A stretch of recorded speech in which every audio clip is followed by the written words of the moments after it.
What's up, everybody? Day 5 of the NBA Playoffs 2012 has come to a close, and I'm here to recap all of today's events. And we're going to start today with San Antonio and Utah Game 2. Now, the Jazz, they were down by 9, they were down by 11 in the end of the first quarter. They did narrow it down to 5 or somewhere around that by the end of the second. But then the Spurs just reacted on a 22-2 run to end the half and go up by an amount of 23. Or was it 25? No, it was 25. What were you doing, Utah?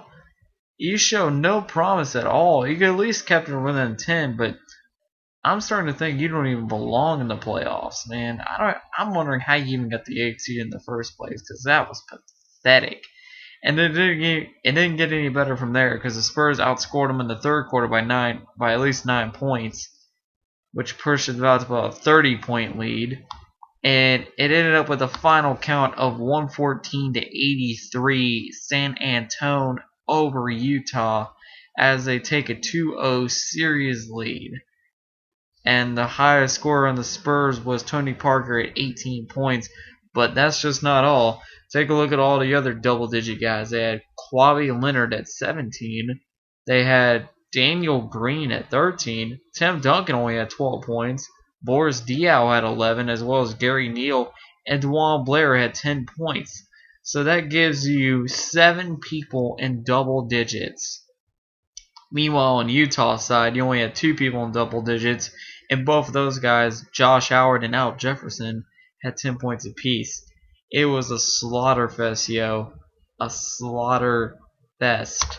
Now we'll go on to the next game that was tied at 1-1 at the beginning of the day. Pacers Magic.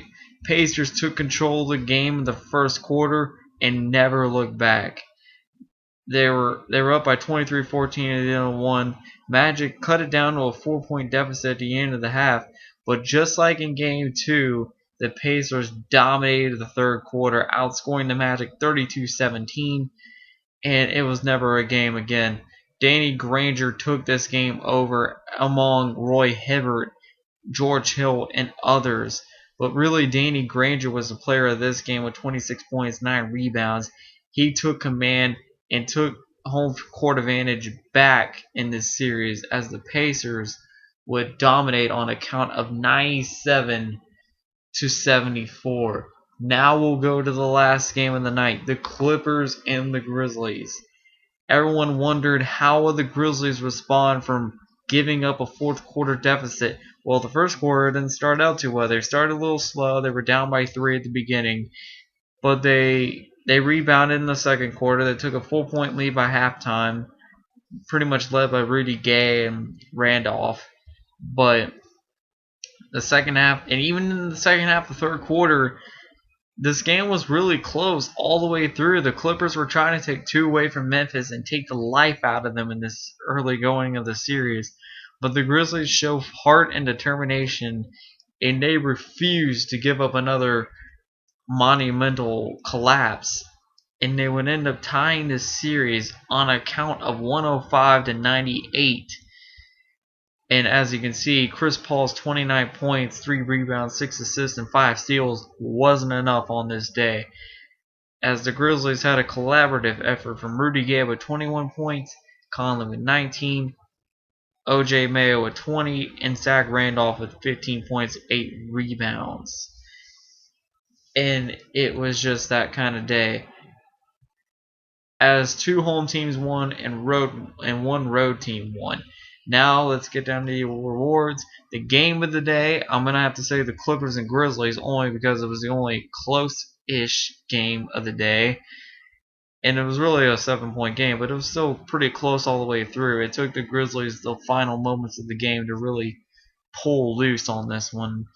The upset of the day, if I have to say an upset, would be the Pacers over the Magic, only because it was a road game for them.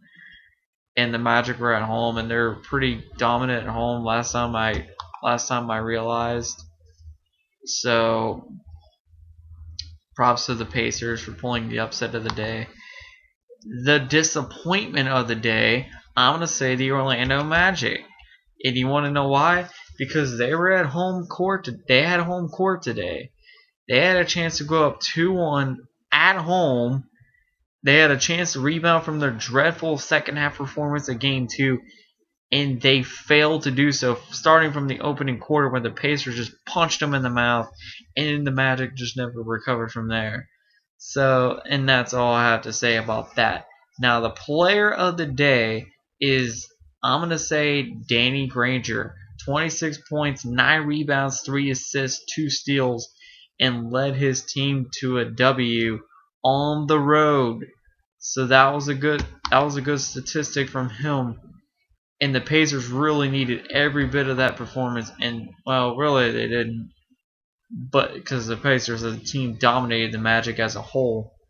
But nevertheless, the Pacers did what they had to do. They had to take a 2-1 series, and they took the home court advantage back in this series.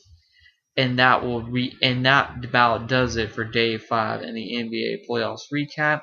Be sure to check back in for Day 6 tomorrow, as is a doubleheader on TNT, as the first game will be the Knicks versus the Heat at New York, and the Mavericks versus the Thunder at Dallas.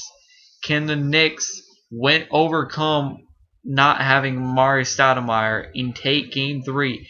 And will Dallas finally get their first win of the postseason after winning the championship last year? You'll find out tomorrow. Check back in tomorrow. Comments below. I am out.